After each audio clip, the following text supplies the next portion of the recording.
Hello guys, तो welcome back हुई आप सभी का इस लाइव स्ट्रीमिंग के अंदर। तो अब हम बात करेंगे फुल स्टैक वेब डेवलपमेंट के बारे में, ठीक है। तो ये एक अपने आप में बहुत बड़ा टॉपिक है, तो मैं इसको कोशिश करूँगा थोड़ा बहुत इवेलुएट करने की, ताकि आपको पता चल जाए कि क्या चीज़ क्या पर है, ठीक है। तो हमें स्टार्टिंग से क्या पढ़ना चाहिए, ये सारी चीज़ें आपको पॉइंट टू पॉइंट क्लियर करके चलूँगा इसमें मैं। तो पहले बात करते हैं हम इसके एजेंडाज़ के बारे में कि इसमें क्या क्या एजेंडाज़ हमें पढ़ने मिलेंगे, ठीक है। तो पहले नंबर पर आता है हमारे यहाँ पर कि what is a full stack web development. उसके बाद हम बात करेंगे क्लासिफिकेशंस ऑफ वेब डेवलपमेंट, फिर बात करेंगे व्हाट इज़ अ वेबसाइट, फिर देन उसके बाद देखेंगे टाइप्स ऑफ वेबसाइट्स एंड फिर हम पढ़ेंगे कि HTML CSS और जावास्क्रिप्ट क्या होती है। मतलब ये तीनों के बारे में पढ़ूँगा। मैं बताऊँगा कि ये क्लासिफिकेशन जो है वेब डेवलपमेंट का, उसका ये मतलब ये एक क्लासिफिकेशन है वेब डेवलपमेंट का, ठीक है। देन आगे, ठीक है। तो let's get continue this session. तो इन दिस सेशन में will discuss about full stack web development, basic से लेकर कोशिश करूँगा कि आगे तक का पूरा आपको एक्सप्लेन करके चलूँ। फुल स्टैक वेब डेवलपमेंट मतलब एक ऐसा टाइप का डेवलपमेंट है जिसके अंदर दो क्लासिफिकेशन ऐड होते हैं, मतलब कि फ्रंट एंड और बैक एंड। इन दो से मिलकर ये बनता है फुल स्टैक वेब डेवलपमेंट। मतलब कि डेवलपमेंट क्या होता है कि ऐसा डेवलपमेंट कि तुम किसी चीज़ को डेवलप कर रहे हो। मतलब डेवलपमेंट से ये तो मीनिंग निकलता है ना, किसी चीज़ को डेवलप कर रहे हो या डिज़ाइन कर रहे हो। तो यहाँ पर वेब का मतलब है कि वेबसाइट को डिज़ाइन कर रहे हो। तो यहाँ पर फुल स्टैक का मतलब है कि आप उसका फ्रंट भी और बैक एंड भी दोनों को क्या कर रहे हो, डेवलप कर रहे हो, ठीक है। तो थ्योरी है, इसको आप देख लेना एक बार, ठीक है। Let's get continue. तो classification of web development, classification में यहाँ पर आपके दो टाइप्स के क्लासिफाइड होते हैं। ये पहला होता है फ्रंट एंड, दूसरा आता है यहाँ पर बैक एंड। तो फ्रंट एंड की बात करें, फ्रंट एंड में क्या होता है, फ्रंट एंड होता है एक फ्रंट व्यू। जैसे आप मेरी वीडियो यूट्यूब पर देख रहे होगी, तो आपको क्या दिखाई दे रहा होगा, वहाँ पे यूट्यूब में वीडियो शो हो रही होगी मेरी, और मतलब जो पूरा इंटरफेस है यूट्यूब का, वो इंटरफेस शो हो रहा होगा। चाहे आप लैपटॉप में देख रहे हो, मोबाइल में देख रहे हो, टैब में देख रहे हो, किसी भी एनी डिवाइस में आप इसको देख रहे हो। तो देन वहाँ पर आपको अकॉर्डिंग टू डिवाइस क्या है, उसका इंटरफेस जो है वो चेंजेज होकर मिल रहा है। मतलब कि रेस्पॉन्सिव इंटरफेस मिल रहा है। तो उस इंटरफेस को हम कहते हैं यूज़र इंटरफेस। मतलब कि यूज़र इंटरफेस मतलब कि जो यूज़र है उसका, मतलब जैसे मैं यूज़र हूँ या आप यूज़र हो, आप कुछ वर्क कर रहे हो अपने सिस्टम पर बैठ के, तो मतलब आप उस टाइम पे यूज़र हो, है ना। तो इसी टाइप से कि जब हम किसी भी मतलब उससे कनेक्ट करते हैं, किसी भी इंटरफेस से हमारा जब कनेक्शन बना रहता है, तो उसे हम बोलते हैं फ्रंट एंड। और जैसे बैक एंड की बात करें कि अब हम वीडियो देख रहे हैं और आपने लाइक करा वीडियो को, और लाइक करने के बाद जो लाइक था पहले 0 था, फिर देन आपने करा तो 1 हो गया। तो क्या होगा कि जो आपने 0 में एक ऐड करा, इंक्रीमेंट हुआ। यदि मान लीजिए आपने डिक्रीमेंट भी करा, तो उसका जो डाटा है आपको एट दैट टाइम शो हो रहा है ना वहाँ पर, कि जैसे आपने इंक्रीमेंट करा तो इंक्रीमेंट दिखा आपको, आपने वो करा डिक्रीमेंट करा तो डिक्रीमेंट शो हो गया डायरेक्टली। तो ये सारी चीज़ें जो हैं वो टाइम टू टाइम अपडेट जो होते हैं वो बैक एंड के थ्रू होते हैं। बैक एंड में बहुत सारी चीज़ें पढ़नी होती हैं, बट फ्रंट एंड में आपको पहले 3 चीज़ें पढ़नी होती हैं, जो HTML CSS और जावास्क्रिप्ट। तो HTML और CSS और जावास्क्रिप्ट को मैं थोड़ा सा ओवरव्यू इसमें दे दूँगा, और बाकी बैक एंड को मैं मतलब जब उसकी सीरीज़ को कंटिन्यू करेंगे तब पढ़ाएंगे। अभी तो सिर्फ इतना ही देखते हैं, ठीक है।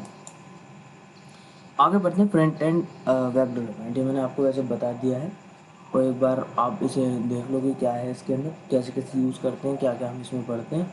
और तो कुछ ज़्यादा खास है नहीं वेब डेवलपमेंट में। अब बैक एंड की बात करते हैं कि बैक एंड में क्या होता है।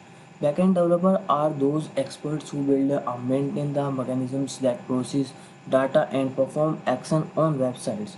Unlike front end web developers who control everything so you can see on a website, backend developers are involved in a data storage, security and other server side functions that you have cannot see।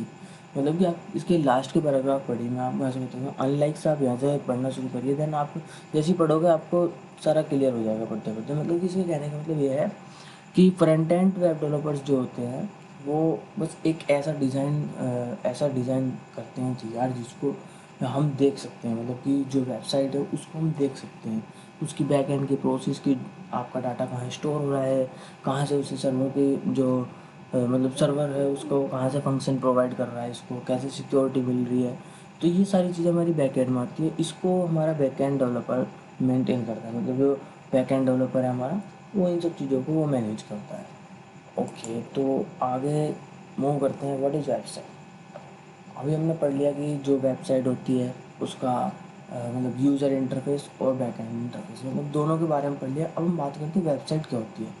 Website होती है collections of more than 2 web pages, मतलब कि इसके अंदर हम क्या करते हैं, एक से ज़्यादा वेब पेजेस का कलेक्शन रखते हैं। मतलब कि जो आपकी एक वेब पेज होता है, मान लीजिए आपने क्लिक करा किसी भी चीज़ पर तो वो सडनली ओपन हो गया, मतलब वहाँ पर आपने देखा जैसे आप किसी वेबसाइट पे जाते हो तो देन वहाँ पर आपको ऊपर मिलता है नेविगेशन बार में, सर्च बार के या तो लेफ़्ट साइड या राइट साइड कहीं भी आपको वो मिल जाता है कि जैसे होम और अबाउट, ये सारे जो आपको वहाँ पर वर्ड्स मिलते हैं, आप उन पर क्लिक करते हो देन नेक्स्ट वेब पेज पे जाते हो। तो ये जो आपके वेब पेज ओपन होते हैं ना, इनको हम बोलते हैं कि जब किसी भी मतलब मोर देन 2 वेब पेजेस का कॉम्बिनेशन मिलकर बनता है तो तभी एक वेबसाइट बनती है, ठीक है। जो HTML का कोड है वो इस टाइप से लिखा जाता है, ठीक है। आगे बात करते हैं कि एग्जाम्पल्स ऑफ वेबसाइट के, तो भैया दो टाइप्स के एग्जाम्पल हैं, एक ये रहा एग्जाम्पल, एक ये रहा एग्जाम्पल, ठीक है। अब इन दोनों एग्जाम्पल की बात करते तो भैया यहाँ पर मैं आपको बताया था अबाउट पे क्लिक करोगे तो एक नेक्स्ट पेज खुलेगा, और होम पे क्लिक करोगे नेक्स्ट पेज खुलेगा, अबाउट पे, इन पर सब पे जब आप क्लिक करते हो तो नेक्स्ट पेज ओपन होता है, मतलब नेक्स्ट वेब पेज ओपन होता है। तो कुछ इन टाइप्स को मैं बता रहा था कि आपसे जो वेब पेज ओपन होता है वो अकॉर्डिंग टू हमारे वर्क के अकॉर्डिंग होता है, ठीक है।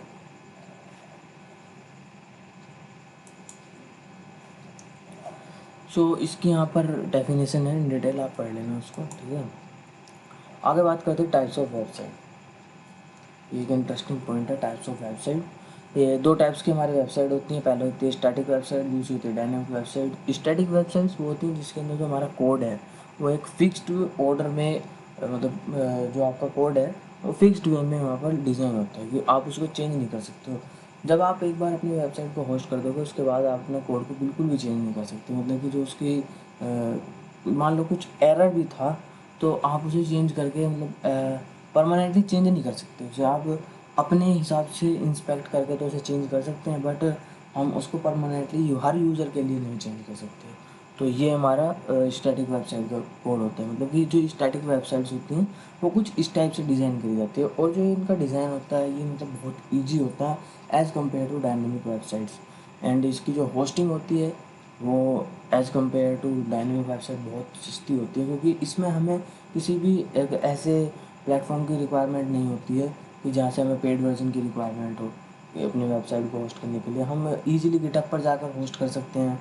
और फिक्स्ड कंटेंट का मतलब ये है कि इसमें जो एक बार कंटेंट है वो फिक्स्ड हो गया है, उसको आप फर्दर चेंज नहीं कर सकते। तो ये सारी चीज़ें हमारी स्टैटिक के अंदर आ जाती हैं। देन डायनेमिक इसका थोड़ा सा रिवर्स है। डायनेमिक में ये है कि जो आपका कोड है वो रन टाइम पर चेंज भी हो सकता है, चेंज कर सकते हो आप उसको कुछ, क्योंकि जब आप एनिमेशन लगाते हो तो उसमें एनिमेट होता रहता है। आपने किसी सेंटेंस पे एनिमेशन लगा दिया तो वहाँ पर वो एनिमेट होता रहेगा जब तक आप उसने जब तक उसकी कंडीशन फुलफिल नहीं होगी तब तक वो एनिमेशन उसका चलता रहेगा। तो ये टाइप से मतलब जो हम वेबसाइट डिज़ाइन करते हैं कुछ अलग हटकर, कुछ एनिमेटिव, कुछ और कुछ ग्राफिक्स का यूज़ करके, कुछ मतलब अट्रैक्टिव जो वेबसाइट्स होती हैं वो हमारी डायनेमिक वेबसाइट्स होती हैं। उसमें हमें क्या रिक्वायरमेंट होती है कि इसमें हमें एक प्लेटफॉर्म की रिक्वायरमेंट होती है जहाँ पर हम अपने डायनेमिक वेबसाइट्स के कोड को होस्ट कर सकते हैं। होस्ट का मतलब यहाँ पर यह है कि जब आप गूगल पर किसी वेबसाइट को देखते हो तो वो किसी ना किसी भी तरीके से गूगल पर लाने के लिए उसको बोला जाता है होस्टिंग। तो होस्टिंग करने के लिए हमें यहाँ पर एक मतलब ऐसे एक प्लेटफॉर्म की रिक्वायरमेंट होती है जो आपके कोड को अपलोड करने के बाद डायरेक्ट गूगल पे वेबसाइट के केस में जैसा आपने वेबसाइट बनाई है उस वे में आपको डिज़ाइन करके दिखा दे कि हाँ आपकी वेबसाइट गूगल पर सर्च करने के बाद ऐसी मिलेगी, ठीक है। तो ये होता है हमारा होस्टिंग वर्क। तो यहाँ पर होस्टिंग जो होती है वो थोड़ी ज़्यादा होती है, मतलब कॉस्टली होती है एज़ कम्पेयर टू स्टैटिक। और जो इसका कोड होता है वो थोड़ा सा टिपिकल पड़ता है लिखने में, क्योंकि इसकी जो लेंथ ऑफ कोड होती है एज़ कम्पेयर टू स्टैटिक ज़्यादा होती है। और कंटेंट कभी भी आप इजीली एडिट कर सकते हो, ठीक है। इसमें कोई बड़ी वाली बात नहीं है डायनेमिक के लिए। डायनेमिक में क्योंकि एनिमेशन लगा रखा है तो कुछ भी फर्दर चेंजेस करने की रिक्वायरमेंट हो सकती है, तो उन रिक्वायरमेंट्स को आप कर सकते हो as your needs. And further आगे मूव करते हैं। तो भैया ये हमारे पार्ट है फ्रंट एंड का HTML, और उसके बाद हम पढ़ेंगे CSS, फिर देन पढ़ेंगे जावास्क्रिप्ट। तो तीनों पोर्शन हमारे ये उस पर डिपेंड है, मतलब इस पे कि फ्रंट एंड पे, ठीक है। अब यहाँ पर एक क्वेश्चन आता है, इनको बताने से पहले हम क्वेश्चन को डिस्कस कर लेते हो कि मेरे पास मोस्ट ऑफ द स्टूडेंट्स की यही वो आती है डिमांड कि हमें वेब डेवलपमेंट का डोमेन सेलेक्ट करना चाहिए या नहीं करना चाहिए। तो मैं उन्हें सजेशन दूंगा कि यदि आप फ्रेशर हो, मतलब कि आप फर्स्ट ईयर में हो, तो आपको बिना सोचे समझे इस फील्ड में उतर जाना चाहिए। तो थोड़ा बहुत एक्सप्लोर करो और उसके बाद देखो कि आपको सही लगता है तो ठीक है, इसमें स्टे करो, अदरवाइज इससे लीव कर दो। और यदि कोई सेकेंड या थर्ड ईयर का स्टूडेंट है और वो चाहता है कि प्रोजेक्ट नहीं बने हैं हमारे और रेज्यूमे में भी बिल्कुल ब्लैंक है, तो मैं उन्हें कहूँगा कि बिना सोचे समझे थोड़ी बहुत थ्योरी कंप्लीट करो, कुछ सिंटैक्स पढ़ो, कुछ कोड पढ़ो, और गिटहब से ईजिली कोड उठाओ और उसको कॉपी पेस्ट करो, और उसको अच्छे ढंग से प्रोजेक्ट बना कर, मतलब कि कॉपी पेस्ट का मतलब है कि उसमें थोड़े फर्दर चेंजेस की रिक्वायरमेंट होती है, तो उन रिक्वायरमेंट्स को पूरी करने के बाद वहाँ से अपने प्रोजेक्ट्स बनाओ।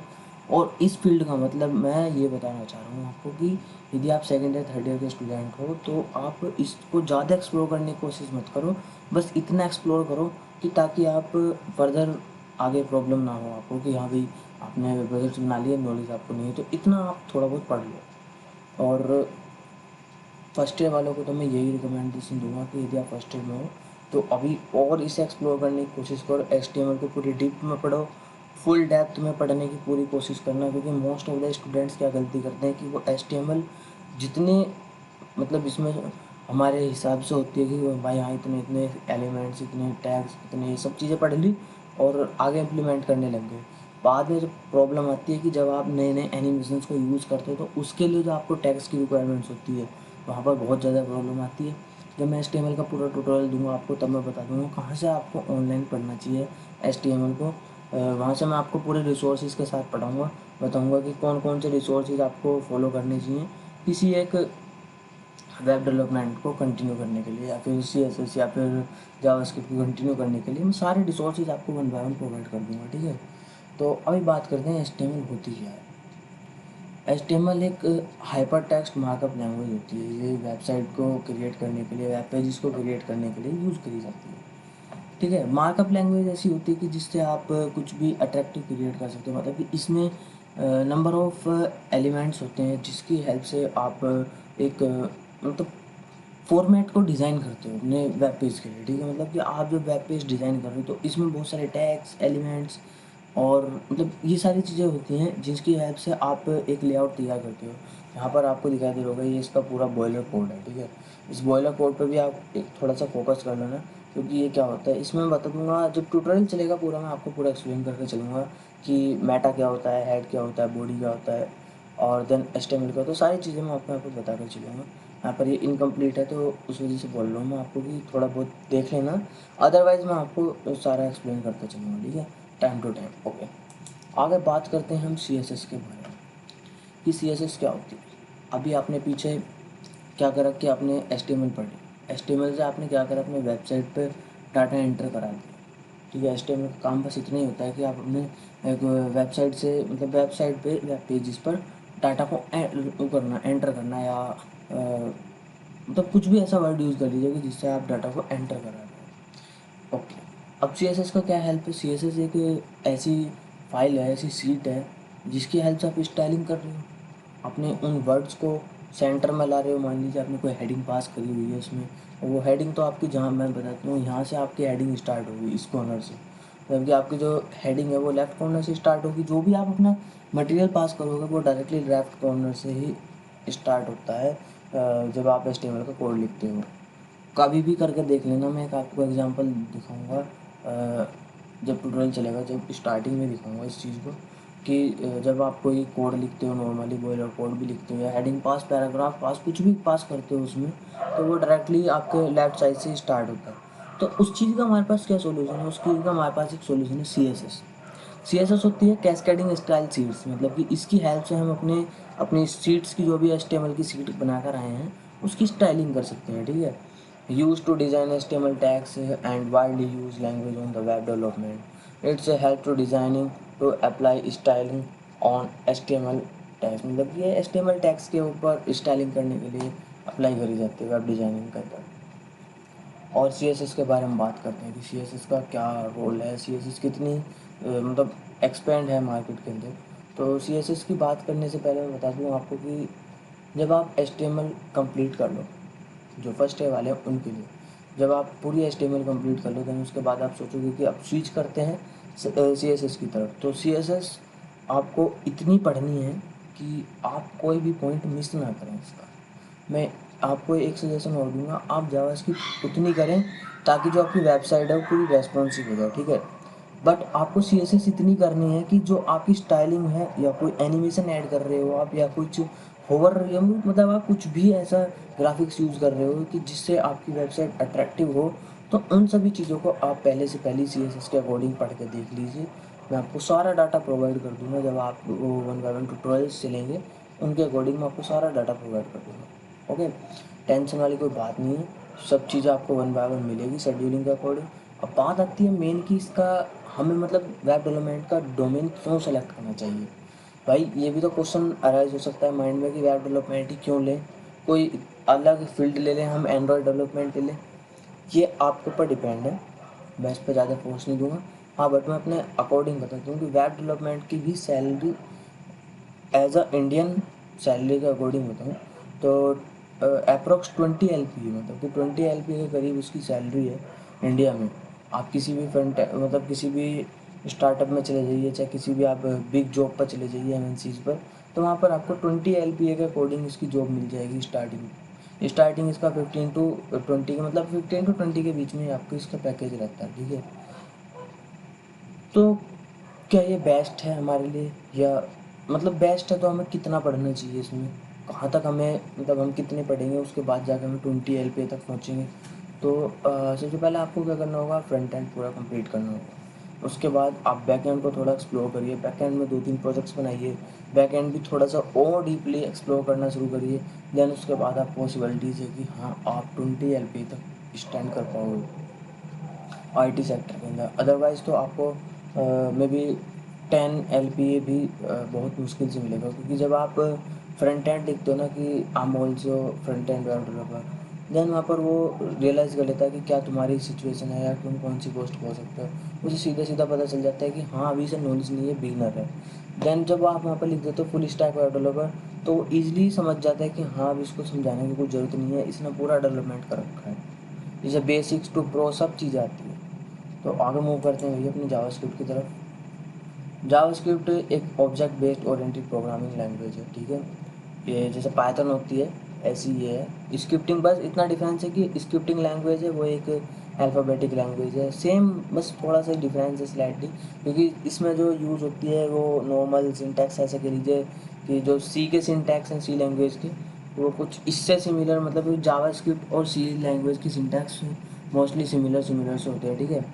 और जावास्क्रिप्ट एक ऐसी लैंग्वेज है कि भैया इसको मतलब बहुत लाइट वेट है इसका, मतलब कि आप ऐसे समझिए कि इसका जो कोड है वो जैसे पाइथन थी ना कि एक लाइन में ही आपने प्रिंट ऑफ ने सॉरी प्रिंट करा और डायरेक्ट आपका हेलो वर्ल्ड प्रिंट हो गया।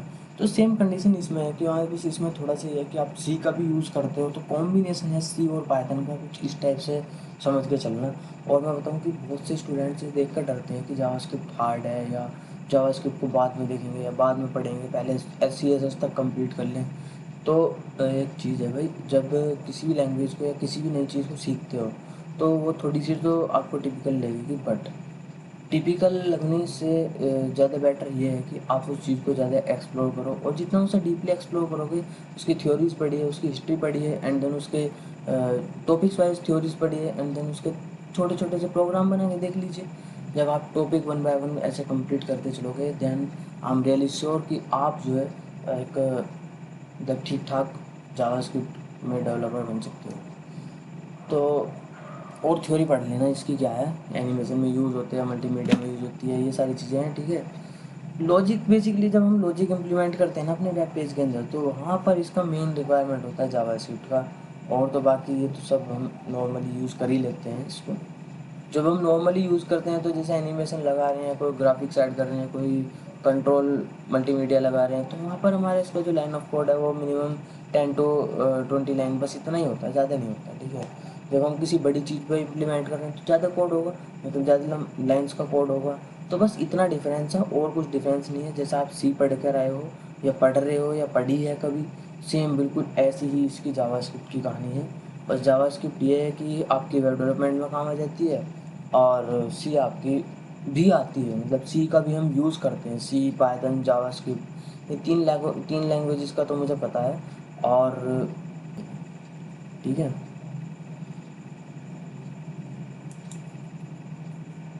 अब बात करते हैं तीनों का डिफरेंस क्या है, क्यों पढ़नी चाहिए। कुछ तो इनका साइंटिफिक लॉजिक सा होगा। हाँ, लॉजिक है।